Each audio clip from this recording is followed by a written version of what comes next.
Dear students, पिछला lecture हमने पढ़ा था प्राइमरी एरोमेटिक अमीनो कंपाउंड्स के बारे में और उसी की हमने प्रिपरेशन और फिज़िकल प्रॉपर्टी देखी थी। आज हम बात करेंगे रासायनिक अभिक्रियाएं और उसमें सबसे पहले हम यहाँ ले रहे हैं किस तरीके की केमिकल रिएक्शंस होंगी, उसको हमने डिवाइड किया है। सबसे पहले तो हम देखेंगे कि एरोमेटिक सिस्टम है हमारा, जिसमें NH2 समूह जुड़ा हुआ है बेंजीन रिंग के साथ। तो दो यहाँ पर पार्ट हो गए हैं। एक तो हम पढ़ेंगे NH2 समूह की अभिक्रियाएं और दूसरा है नाम जो है बेंजीन वाला, उसकी अभिक्रियाएं। तो सबसे पहले हम बात कर रहे हैं रिएक्शन ऑफ NH2 ग्रुप्स। उसमें क्षारीय प्रकृति, चूँकि एक तरह से अमोनिया का हम कह रहे हैं कि डेरिवेटिव पार्ट आ चुका है ये, तो क्षारीय गुण यहाँ पर निश्चित रूप से होगा।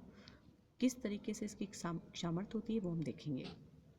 Like aliphatic amine, aromatic amines are also basic, but these amines are very weak base because single electron pair on nitrogen. तो एलिफेटिक एमीन की तरह ही एरोमेटिक एमीन की प्रकृति क्षारीय होती है, लेकिन ये जो कैपेसिटी है हम कह सकते हैं कंपैरेटिवली कम है। कारण क्या है इसका?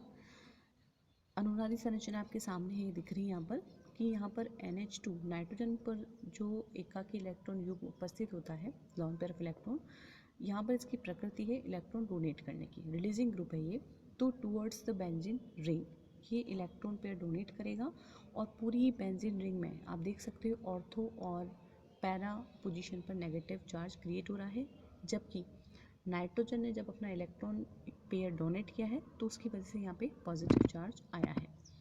तो यहाँ हम कह सकते हैं कि बेंजीन रिंग के साथ यहाँ पर कॉन्जुगेशन में होने की वजह से यह आसानी से अब इलेक्ट्रॉन चूँकि डोनेट हो गया है, अब है नहीं, तो यहाँ पे इसकी क्षारीयता या चालकता का मान कम हो जाता है।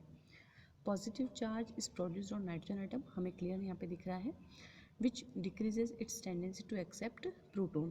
तो ऑलरेडी जब नाइट्रोजन पे पॉजिटिव चार्ज है तो वो प्रोटोन एक्सेप्ट आसानी से नहीं करेगा, तो बेसिसिटी इसकी कम हो जाती है। कुछ अभिक्रियाएं इसमें दे रखी हैं, जैसे हम देख सकते हैं एनिलीन की अभिक्रिया जब हाइड्रोक्लोरिक एसिड के साथ कराई है यहाँ पर, तो एक सॉल्ट बन रहा है। उसी तरह से जब एसिटिक एसिड के साथ अभिक्रिया होगी तो ये बनेगा एनिलियम एसीटेट। सल्फ्यूरिक एसिड के साथ हम करा सकते हैं। कई सारे इसमें एग्जांपल्स यहाँ पे एक्सप्लेन कर रखे हैं।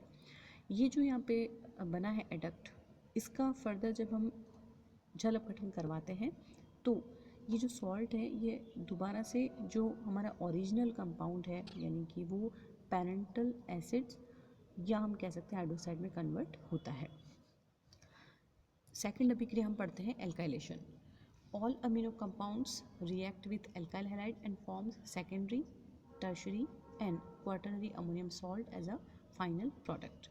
तो एनिलीन की अभिक्रिया यहाँ पर एल्काइल हैलाइड के साथ हो रही है, जनरल प्रेजेंटेशन है RX और ये बनेगा N एल्काइल एनिलीन। फिर हम बात करते हैं संघनन अभिक्रियाओं की। कंडेंसेशन होगा इसका, और कंडेंसेशन हम करवा रहे हैं बेंजल्डिहाइड के साथ। शिफ्ट अभिकर्मक बनेगा, लैब में भी आप सब काम करते हो। और चूँकि कंडेंसेशन है तो वाटर मॉलिक्यूल यहाँ पे रिलीज होगा, रिमूव होगा। शिफ्ट अभिकर्मक यहाँ पर बहुत तेज़ी से हाइड्रोलाइज होता है और एक तरह से हम जब डिटेक्ट करते हैं NH2 ग्रुप को, वहाँ पर ये काम में हम लेते हैं। The secondary amines are formed by reduction of these compounds. Next reaction है अपनी डाई एजोटीकरण या डाइजोटाइजेशन। जब सबसे पहले हम सोडियम नाइट्राइट लेंगे इसमें और HCl के साथ अभिक्रिया करवाते हैं, इसमें HNO2 बनेगा ये, और जब एनिलीन के साथ अभिक्रिया होगी इसकी तो ये बनता है benzene diazonium chloride and the reaction is known as diazotization and a very useful reaction to differentiate between aliphatic and aromatic amine। तो कभी भी एग्जाम में भी आ जाए कि एलिफेटिक एमीन और एरोमेटिक एमीन में आप कैसे विभेद करोगे, कौन सी अभिक्रिया है, तो हम वहाँ पे देंगे डाईएजोटाइजेशन की। फिर है कार्बिल एमीन अभिक्रिया, बाय नेम आती है ये। Primary amine on heating with chloroform and alcoholic KOH forms a pungent smell compound. ये लैब में भी हम करते हैं, बहुत तीखी स्मेल आती है जब ये बनता है तो। और यहाँ पर बनेगा कि यहाँ पर कार्बिल एमीन और आइसोसाइनाइड यहाँ पे होता है। एनिलीन हमने लिया है, क्लोरोफॉर्म और KOH के साथ अभिक्रिया है। फिनाइल आइसोसाइनाइड, बहुत तीखी गंध इसकी आती है। और मुख्य रूप से प्राथमिक एमीन को पहचानने में यह अभिक्रिया काम में होती है। बात करते हैं रिएक्शन की, और ये है कार्बन डाइसल्फाइड के साथ, तो ये बनेगा डाइफिनाइल थायोयूरिया। ये सब रिएक्शन जो हमने देखी अभी, चाहे डाइज़ोटाइजेशन हो, बेसिक नेचर हो, ये रिएक्शन थी NH2 ग्रुप की। अब हम बेंजीन न्यूक्लियस की रिएक्शन की बात करते हैं। तो चूँकि यहाँ पर प्लस एम इफेक्ट है, प्लस एम इफेक्ट का मतलब क्या हुआ कि NH2 समूह इलेक्ट्रॉन रिलीज करने वाला समूह है, और इसकी वजह से बेंजीन रिंग के ऑर्थो और पैरा पोजिशन में नेगेटिव चार्ज क्रिएट हो रहा है, काफ़ी एक्टिव हो जाती है, जिससे हम यहाँ पर जो अभिक्रियाएँ देखेंगे वो कौन कौन सी होंगी। First, halogenation. तो because of plus M effect of NH2 group of aniline, its tendency for halogenation increases। और रिएक्शन आप देख सकते हो यहाँ पर ब्रोमीन के साथ हो रही है, तो ट्राई ब्रोमो एनिलीन ये मिलता है। इसी तरह से नाइट्रेशन भी इसी का उदाहरण है, इलेक्ट्रोफिलिक सब्स्टिट्यूशन हो रहा है एक तरह से। और सबसे पहले एनिलीन को जब एसिटल क्लोराइड के साथ करेंगे हम, तो प्रोटेक्ट कर रहे हैं इस ग्रुप को, और ये बनेगा एसिटेनिलाइड। अब हम जब ब्रोमिनेशन करते हैं तो पैरा पोजीशन पर एक Br समूह यहाँ पर आ रहा है, और ये बनता है पैरा ब्रोमो एसिटेनिलाइड। जो जल अपघटन करवाएंगे तो हमें पैरा ब्रोमो एनिलीन मिलता है। नाइट्रेशन की हम बात करेंगे यहाँ पर, तो पहले भी हमने देखा था, जो हम काम में लेते हैं वो ये आपका main concentrate sulphuric acid and nitric acid main आग पे काम आती है। और अभिक्रिया में NH2 समूह को आप कन्वर्ट करेंगे पहले एसिटेनिलाइड से, और फिर नाइट्रेशन होगा, तो दोनों ही कंपाउंड बनेंगे ortho and para nitro aniline. सल्फोनीकरण, ये भी इसी में एग्जाम्पल में है, जहाँ पर सल्फ्यूरिक एसिड हम यहाँ पे काम में लेते हैं, और ये फाइनल प्रोडक्ट जो है वो बनेगा अपना सल्फेनिलिक एसिड।